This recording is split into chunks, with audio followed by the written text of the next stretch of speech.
Baik, ini ada pertanyaan. Sebenarnya ini bukan kewenangan saya untuk menjawab, tapi karena ditanyakan, maka saya coba untuk menjawab sebisanya. Ini ada pertanyaan, seberapa bahaya pengajian Salafi Wahabi sampai pengajian tersebut dibubarkan? Saya tahu maksud penanya ini, karena kemarin ada pengajian yang diisi oleh Ustadz Syafiq Reza Basalamah yang dibubarkan oleh ormas tertentu. Nah, baik. Saya tidak tahu kenapa pengajian tersebut dibubarkan. Lebih jelasnya tanyakan sama mereka. Kenapa dibubarkan? Saya mencoba beberapa saat yang lalu membaca, salah satunya karena pengajiannya dianggap provokasi, dianggap pembuat onar, dan dianggap itu adalah kumpulan orang-orang Hizbut Tahrir. Itu menurut mereka. Padahal antara Hizbut Tahrir dengan Salafi Wahabi itu dua hal yang berbeda. Ideologinya juga beda. Itu beda. Nanti lebih jelasnya bisa tanyakan saudara kita yang di sebelah ini, yang paham dengan keduanya. Yang pertama, Salafi itu taat dengan penguasa yang sah, meskipun penguasanya itu zalim. Jadi Salafi itu taat dengan penguasa yang sah, meskipun penguasanya itu zalim. Sehingga tidak benar kalau dikatakan bahwasanya provokasi, karena Salafi itu taat dengan penguasa yang sah meskipun pemimpinnya zalim. Nah, Hizbut Tahrir beda. Hizbut Tahrir itu kontra dengan pemerintah. Hizbut Tahrir itu salah satu perjuangannya adalah untuk mengimbangi dominasi media dari pemerintah. Sehingga isi dari media-media Hizbut Tahrir itu adalah kritik terhadap kebijakan-kebijakan pemerintah. Sementara kalau Salafi itu jangankan untuk mengkritik, ngerasani saja mereka tidak berani. Jadi orang Salafi itu ngerasani saja tidak berani, apalagi mengkritik. Tapi kalau Hizbut Tahrir itu biasa mengkritik kebijakan pemerintah. Salafi tujuan dakwahnya adalah menegakkan tauhid. Kalau ditanya apa tujuan dakwahnya, dakwahnya adalah menegakkan tauhid. Kalau Hizbut Tahrir tujuannya apa?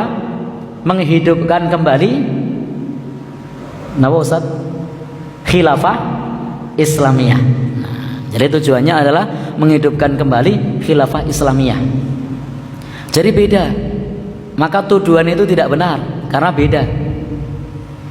Jadi barangkali mereka berkumpul pun antara Hizbut Tahrir dengan Salafi ini tidak ketemu secara ideologi, karena yang satu anti mengkritik pemerintah, yang satu suka mengkritik pemerintah. Yang satu tujuannya adalah menegakkan tauhid, yang satu tujuannya adalah mendirikan khilafah.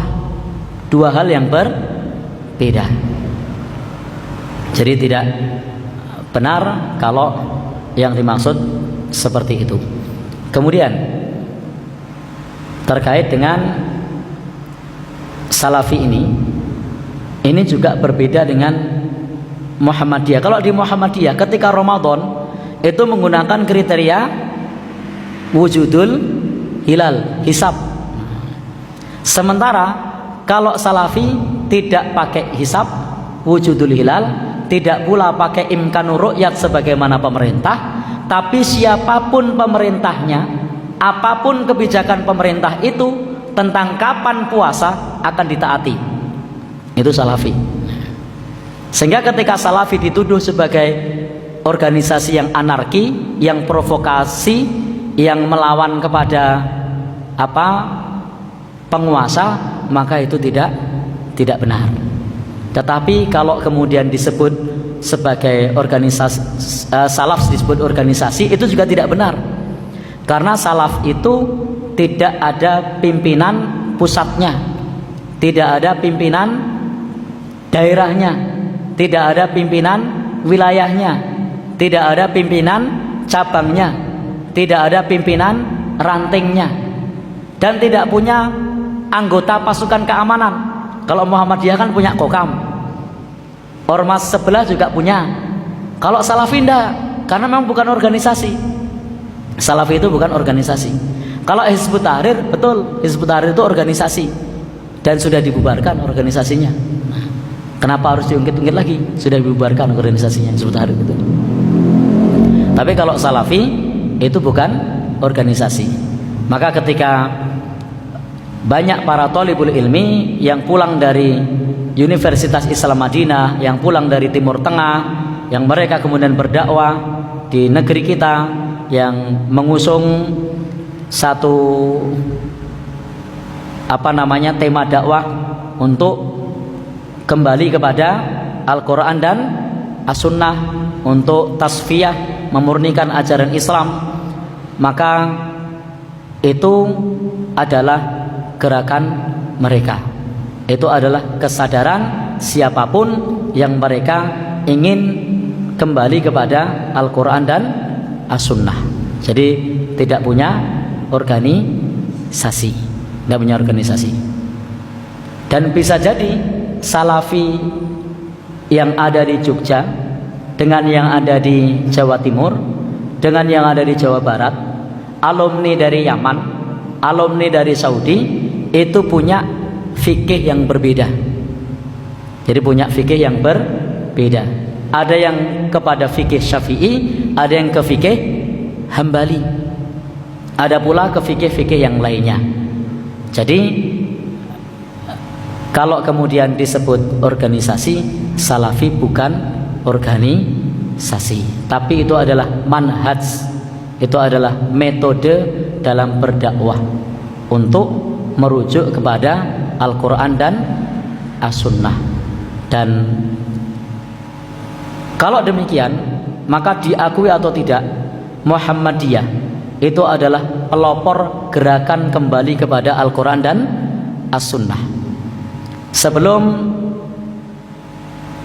maraknya seperti saat ini adanya dakwah dari saudara-saudara kita salaf, Muhammadiyah itu sudah menyatakan diri sebagai gerakan tajdid, gerakan pemurnian.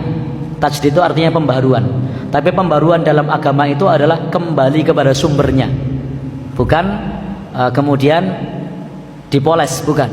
Kalau agama tajdid, pembaruan, itu artinya kembali kepada sumbernya. Sehingga dalam hal ini di Muhammadiyah sesungguhnya manhajnya sama, mengajak kembali kepada Al-Quran dan As-Sunnah, mengajak kembali kepada bimbingan para salafus soleh, salaful ummah, mengajak kembali kepada bimbingan Rasulullah Sallallahu Alaihi Wasallam. Wallahu alam bishawab. Jadi kesimpulannya belum terjawab ya, apa sebabnya, apa bahayanya, silahkan tanyakan ke mereka. Karena kalau disebut sebagai anarki, provokatif, provokasi, kemudian melawan pemerintah dan seterusnya, maka itu tidak benar, karena ideologinya tidak sama dengan ideologi Hizbut Tahrir. Wallahu alam bishawab.